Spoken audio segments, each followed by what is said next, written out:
que estão as leituras sobre ética cristã? Eu espero que vocês estejam empolgados com essa disciplina, tanto quanto eu sou. Eu peço a Deus que eu tenha mais tempo até para ler mais. Mas eu creio que eu tenho queridos alunos que não é à toa que estão se dedicando a isso. Nós, na aula passada, falamos um pouco sobre a metodologia, a bibliografia, né, e um pouco sobre a diferença entre ética e moral. Isso eu acho importante. Se eu pudesse falar, eu falaria que a moral está ligada à cultura, e nem tudo que é moral é ético. Quando a gente vai estudar, existem academias, disciplinas, não só disciplinas, cursos sobre ética muito abrangente, é um campo da filosofia. Mas nós não vamos estudar essa ética puramente acadêmica. Por quê? Primeiro que a academia diz que nós temos vários tipos de ética. O que me interessa agora não é as éticas, não são todas as éticas, não é uma ética secular, mas o que um teólogo ele vai se aprofundar, já vai delimitar o seu campo de estudo, é a ética cristã. Por isso, ética cristã, quem é que tem ética cristã? São os discípulos de Cristo. Quem é que coloca os valores dessa ética cristã? O nome já é muito claro, é Cristo, é Jesus, né? É Deus. Então, a ética nossa já é mais afunilada, não é uma ética abrangente. Nós sabemos que existe a ética social, a ética ambiental, a ética médica, mas aqui nós estamos falando algo mais funilado que a ética de Cristo. Se você falar, pastora, qual o texto mais ético da Bíblia? Eu já falei, são os discursos de Jesus, principalmente registrado no Evangelho segundo Mateus. Então, aí que nós podemos falar que está toda a nossa concentração do campo ético. O Antigo Testamento tem muito sobre ética cristã, mas Hebreus fala que as coisas passadas são sombra das coisas futuras. O Novo Testamento é o perfeito de Cristo, é a plenitude de toda a palavra de Deus. É mais importante? Não, porque o Antigo Testamento nos dá base para entendermos o Novo Testamento, e o Novo Testamento nos dá base para entendermos o Antigo. Nada na palavra de Deus foi colocada em vão, sabe? Então, eu acho importante a gente saber que o Sermão da Montanha é o termo ético da Bíblia por excelência. Eu queria, antes de entrarmos em ética cristã, porque a gente já disse, e já entrando, eu queria te despertar para um personagem, um pastor luterano, chamado Dietrich Bonhoeffer. Ele nasceu em 1945, aliás, ele nasceu em 1906, morreu em 1945, no auge da Segunda Guerra Mundial. Ele foi um dos poucos discípulos de Cristo nessa época que se levantou contra o nazismo. Ele se levantou contra o nazismo, ele escreveu contra o nazismo, ele foi preso pelo regime nazista, ele foi morto pelo regime nazista. Então, e ele foi uma força falando o que Deus veria ali, o que Deus viu, o que Deus determinaria para que os homens procedessem, não daquela forma de matar mais de 1 milhão de judeus e padres, pastores, deficientes físicos, homossexuais, como eles mataram. Eu creio um Deus que é o Deus da vida, certo? E Deus dá, Ele tira, mas Ele que pode tirar a vida. Então, Dietrich Bonhoeffer, ele foi um homem que eu acho importante, o estudante de teologia de ética cristã está por dentro. Eu vou passar um filme, indicar um filme para você, O Agente da Graça. Quem não assistiu, eu peço a vocês que assistam, que tem tudo a ver com a nossa disciplina. eu acho que é fácil baixar no notebook, né, na internet. É uma coisa interessante, tem um pastor que eu tenho lido algumas coisas, Niebuhr, né, Reinhold Niebuhr. Ele que escreveu aquele, como se fosse um poema que muita gente cita, né? Senhor, me dê sabedoria para distinguir as coisas que eu não posso mudar e aceitar, e sabedoria e força para que eu distinga aquelas que eu posso mudar e lutar para mudar.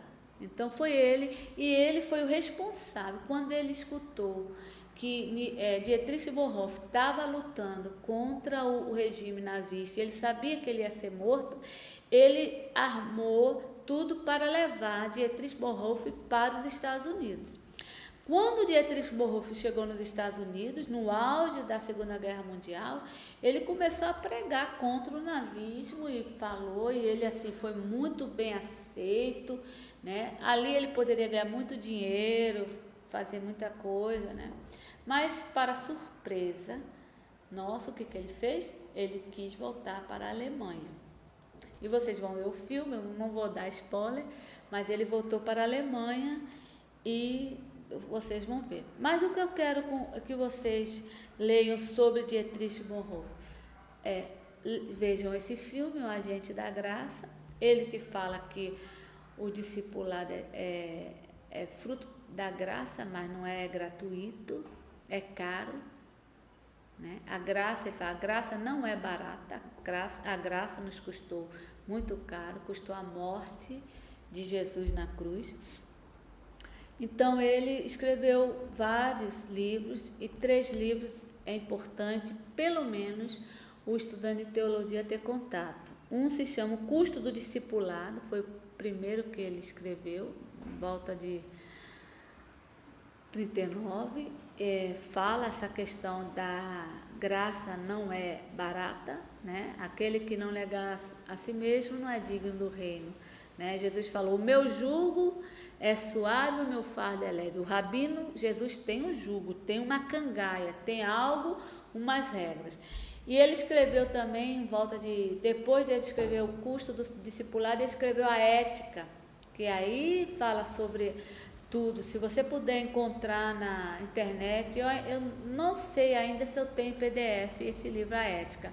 Eu tenho resumo, resenhas, mas não sei se vai ser fácil, mas eu gostaria até de contar com você sobre isso.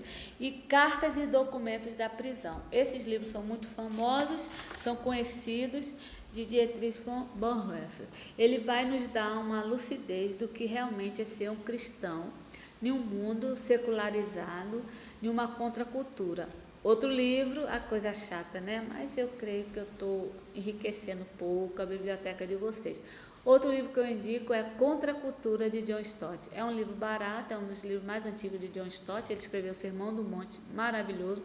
Discípulo radical, tudo a ver com ética. E Contra a Cultura. Contra a cultura, aí a gente entra um pouco na Bíblia sobre a ética cristã. O que Paulo fala em Romanos 12, né? Não vos conformeis com este século, mas transformai-vos com a renovação do bom costume. Então, por que John Stott falou que nós estamos contra uma cultura? Porque a cultura é outra. A cultura, tudo que o homem faz é cultura. Tudo que Deus faz é criação. O que o homem faz é passível de julgamento. É bom ou ruim? Isso é cultural, mas é bom ou ruim? Peças culturais, tá, mas essa peça é adequada para criança ou não? Isso nós temos, ninguém pode nos tirar esse direito. E Paulo fala que nós não devemos nos conformar com este século. Um século que a gente vai discutir um pouco sobre isso, mas sabe que a grande propaganda, a grande apologia e defesa é contra muitos princípios da palavra de Deus, né? A gente vê artistas pintando quadros em relação à zoofilia, ou seja, relação sexual de seres humanos com animais.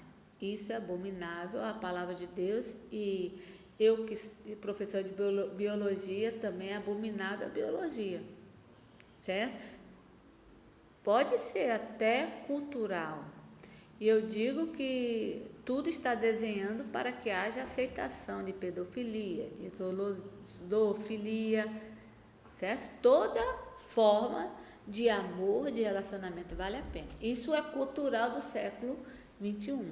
Mas, por isso que John Stott falou, nós somos discípulos da contracultura. Epa, aí não. Aí não. Até aí eu posso. Até aí eu reconheço que o homem tem que ter o mesmo direito da mulher, a mulher tem que ter o mesmo direito do homem, o respeito à mulher, o meu corpo é minha regra, ninguém pode tocar no meu corpo sem eu dizer nada. Até aí eu posso caminhar até um discurso feminista. Quando fala que a mulher, ela tem direito de tirar uma vida que está dentro dela de qualquer forma, ou tirar, aí eu estou contra essa cultura, não acredito. Mas tem muitas mulheres morrendo de aborto, sim. Infelizmente, nós temos como líderes espirituais, temos que dar assistência a essas vidas. Mas a vida que está dentro da mulher, a vida que Caio e Priscila, que foram gerados no meu ventre, nunca me pertenceram, não eram nem no meu DNA. Então você está percebendo que a Bíblia nos dá muitos indícios de como nós devemos opinar, não fugir do debate, mas precisamos também opinar, conhecedores, sabedores do que estamos falando. Então, é muito importante a gente também ver na Bíblia a questão de ética. Nós podemos ver, Paulo fala em primeira carta de Paulo aos Coríntios, né? Capítulo 15, verso 33. Não quando se diz que as más conversações corrompem os bons costumes. Os meus filhos, eles são cristãos, certo? Graças a Deus foram criados na igreja. E várias vezes eu já me peguei sentando na sala, assistindo eu falei, epa, peraí, tá errado. E eles, quando eram mais novos, hoje Priscila tem 23, Caio tem 22, quando eram mais novos, falavam, mas maninha, isso é normal. Aí que entra a ética cristã, certo? Nós não vivemos de cultura, nós não vivemos de tradições, mas nós temos um padrão ético a ser seguido, né? E Paulo nos deixa muito claro esse padrão. É contra uma cultura de morte, é contra uma cultura de imoralidade cristã. Não é a sua moral, nem o seu padrão, não. É o que eu tenho falado, que nós não temos vários tipos de ética, nós temos uma ética só e é uma ética de Cristo. Então, eu acho muito importante a gente estudar neste ramo, né? A ética bíblica começa o quê? Estudando o caráter ético de Deus. Qual é o caráter ético do Senhor? Quais são os versículos na Bíblia que nos dão a direcionamento no Antigo Testamento para dizer qual a ética aplicada na igreja, na vida do cristão? Porque se nós servimos um Deus único, é o Deus do Antigo e do Novo Testamento. E no Antigo Testamento, ele dá um nome de Deus que é Santo, Santo, Santo. Então, a ética cristã é uma ética sem pecado. Uma ética sem sujeira, sem desagradar a Deus. Não estou falando que nós não pecamos, mas eu estou falando na ética. Normalmente, quando eu estou dando aula para seminaristas, e eles começam a citar exemplos negativos de igreja, exemplos negativos de pastores. Quando eu fiz uma pós-graduação em ambiente, o meu professor em Brasília, ele falou, olha, nós temos que ensinar para os nossos alunos, não o rio poluído, a lagoa estagnada, o acidente ambiental. Isso vai acontecer.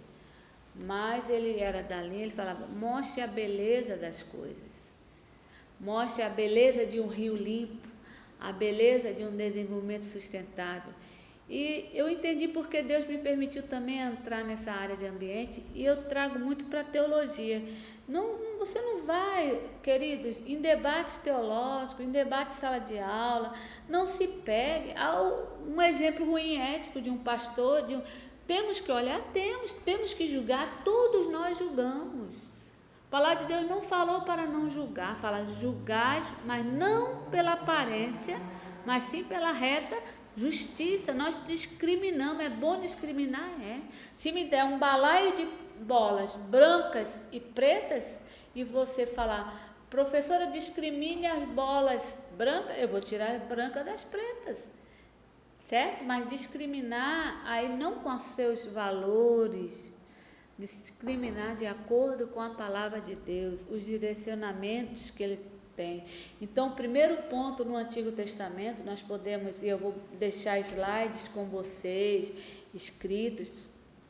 Então, nós já podemos citar que o caráter ético de Deus é santo. Vários versículos que vocês vão ver no material de vocês, falando que Deus ele é justo. E Tim Keller tem um livro tremendo chamado Justiça Generosa, porque existem dois tipos de justiça. Existe a justiça que julga e existe a justiça que repara os danos. A justiça de Deus nunca é a justiça que só julga, mas sim a justiça que vai reparar os danos. Aí Tim Keller chama essa justiça de justiça generosa, né? Então, para a ciência e a teologia, nós falamos que Deus ele é pessoal e tem um caráter positivo. E o caráter ético de Deus, ele é justo. Nossa ética é monoteísta, nós somos monoteístas éticos. Então, nós cremos em um Deus que é justo, Salmo 11, 7, tem várias citações. Um Deus que é verdadeiro, Salmo 119, verso 160. Um Deus que é misericordioso, um Deus que é fiel. Então, o Antigo Testamento nos dá o caminho do que é ser o cristianismo ético, o que é ética cristã. É a ética que tem os princípios de único Deus, que é um Deus ético, ok? Expressado em várias leis, tanto as cerimoniais, as civis e morais do Antigo Testamento, né? Então, ali é muito claro isso, né? Também a ética pode nos ensinar quanto à nossa natureza moral. Ou seja, a ética ensina que nós fomos criados à imagem e semelhança de Deus. Então, isso ensina o quê? Que o homem partilha limitadamente do caráter moral do Criador. Ou seja, nós fomos criados à imagem e semelhança do Senhor. Então, isso é uma revelação geral de Deus. Todo ser humano, sem nunca ter falado de Deus, nunca ter escutado de Deus, sem nunca ter falado sobre Jesus ou escutado, todo ser humano, ele tem a imagem e semelhança de Deus. Então, ele foi criado com esta partilha do caráter de Deus. Então, ele sabe o que é bom e o que é ruim, o bem e o mal. Se você for... Eu li um livro sobre os falcões do tráfico, falando a história sobre a criação das comunidades do Rio de Janeiro, como crianças cresceram com essa cosmovisão ali do crime, muitas, e foram crianças criadas desde bebê. E impressionante que os relatos dela nesse livro sempre falam assim, eu sabia o que era bom, mas eu optei para fazer isso.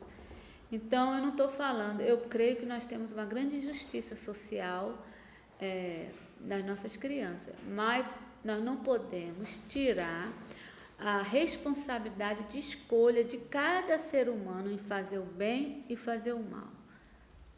Porque Deus imprimiu a imagem e semelhança dele no nosso caráter. Por isso que você vê, poxa, a pessoa não tem nada de Deus, mas é tão bom, né? O que ela tem de bom, tem um padre Léo que ele falava muito, o que ela tem de bom é de Deus, o que tem de ruim é dela mesma.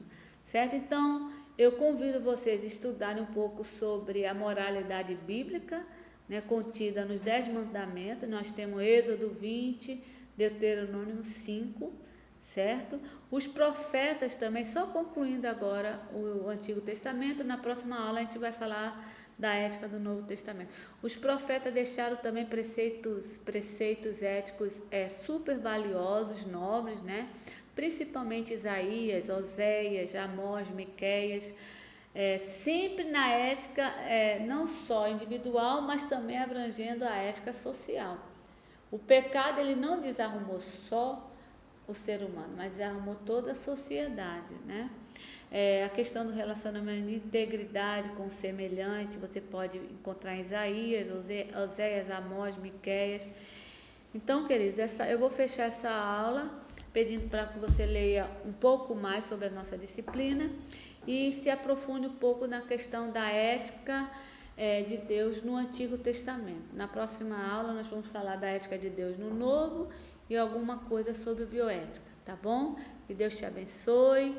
Estamos aqui, pergunte, questione, não concordou, pode falar que a gente vai dar muito valor à sua interação, tá bom, querido? Um abraço, que Deus te abençoe e te guarde, em nome de Jesus.